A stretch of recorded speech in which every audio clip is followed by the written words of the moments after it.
What's up, peeps? These are all the Warzone May 7 patch notes that just released today. We got a huge Amax nerf, but most importantly, we got a secret buff that we weren't expecting. Let's jump right into this. First and most importantly, that I really think will change the game is that they changed the loot that spawns across both Verdansk and Rebirth Islands. So the streetsweeper, the baby right here, it has been removed from the common variant, the uncommon, the rare, and the epic. They have all been removed from the ground loot. All right, the only one that remains is the legend variant. So you can still find the streetsweeper as ground loot, but it can only be the legend variant, which is something pretty good because that one it's still a little bit harder to find. It was just the common ground loot that was just so annoying. But now, what will they replace this gun with? Well, they're actually going to replace it with the Howard 77. That's the one they're going to add for the common loot, the uncommon, and rare. We've seen this gun before, so they're just kind of replacing it. They want to keep a shotgun in the loop, but they just felt that the street sweeper was just really OP, and I'm glad they're listening to us. Let's go into the next thing. One of the most important fixes as well, they fixed the bug fixes where there was various locations around the map that players were able to reach out of bounds areas, with what they like to call it,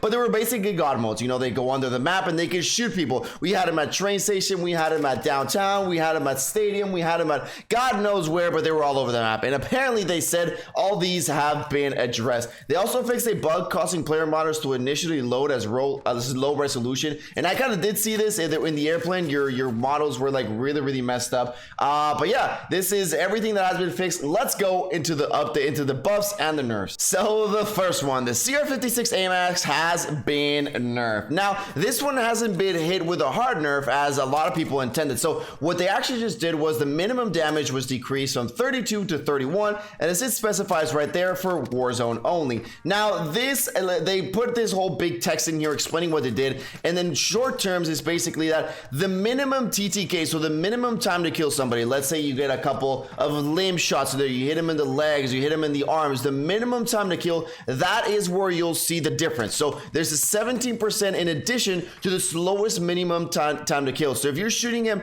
at the farthest range and you're shooting him in the arms and legs, that's where you'll see that TTK reduction. But as it states in here, the fastest TTK, so if you get those headshots involved, those chest shots, even long shot, it has still remained the same. So they're not taking the ability, they're not adding any recoil. So if you're good with this gun and you can control this gun and you hit your headshots and your chest shots, the TTK will stay the same. The Amax will not feel different. But if you're a player that maybe missed a couple of shots, gets a couple of limb shots here and there, shoots them at farther ranges, this is where you will see the reduction in TTK, which is something pretty good. And we'll see how it develops around the game. Next up, they nerfed the Fara 83. Now, they decreased a couple of things in this gun. So the headshot multiplier has been decreased by 1.5 to 1.35, and the base ADS move speed has been decreased by 7%. Now, they just felt that the movement speed of this gun was insane, and I really did. Like, when you added a movement speed attachment to this gun just felt actually way too fast in comparison to a lot of the guns. They're also reducing that headshot damage multiplier, so that's pretty good. So everything, overall, the TTK by the fire is going to be reduced by 16.6%, and that movement speed will also be reduced. So overall, pretty good nerf, but not completely demolishing the fara. I'm liking these nerfs so far. They're nerfing the guns, but they're not completely putting them all the way to the ground. Now, besides the street sweeper being taken out of the ground loot, they also did a little nerf to this. So the base hip spread has been increased, meaning that you're going to have to be a little bit closer to kill that enemy. You won't be able to get those longer range shots. The recoil has been increased slightly. I don't really feel this one affects that much to the gun, to shotguns, but we'll see how that affects. And the ADS speed has been reduced slightly. This one does affect because when you aim with a shotgun, you get the best hip fire spread. So aiming slower will definitely hurt you quite a bit. Now let's talk about one of the most expected nerfs as well, the Bullfrog. So they actually nerfed this gun quite a bit. We got maximum damage range decreased from 34 to 32. The maximum damage range increased by 11%.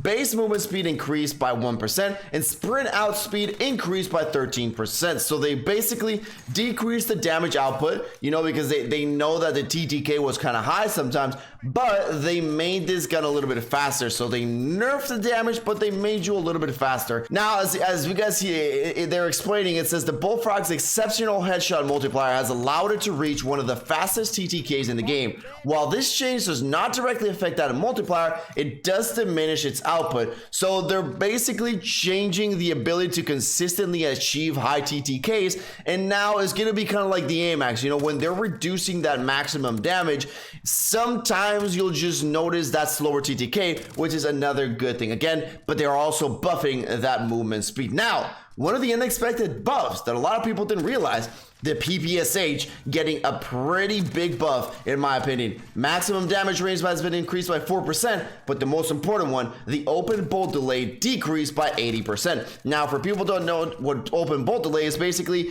the delay that it takes for each shot. Each shot has a different open bolt delay. So sorry, each weapon has a different open bolt delay. So each weapon shoots each bullet differently. If you hold down the trigger for an FFAR compared to an LMG, bullets are going to come out slower in each of the guns, and that is what open bolt delay is. So they're basically changing the ppsh to what it's intended. They're adding an insane rate of fire now because that bolt delay has been decreased by 80%. So we're gonna have to try this new ppsh and see if it's dominant in those close quarter ranges, which is insane rapid fire. Now, they also did fix some barrels in here. So for the snipers, the combat recon, which is the most popular one, gets a huge buff. The bullet velocity multiplier has been increased by 12%. So holy shit, man. If you're using the Tundra, or if you're using the Pellington, which the bullet velocities are really high, and now they're adding this, the bullet velocity is going to be even crazier with the Cold War weapons. But the ADS idle sway multiplier has been decreased by 33.3% as well. Now, they also added a couple little things right here, but in the whole message, all the way at the bottom, we can see in specific, we may see a Cold War equivalent to an immensely popular Modern Warfare sniper attachment very soon.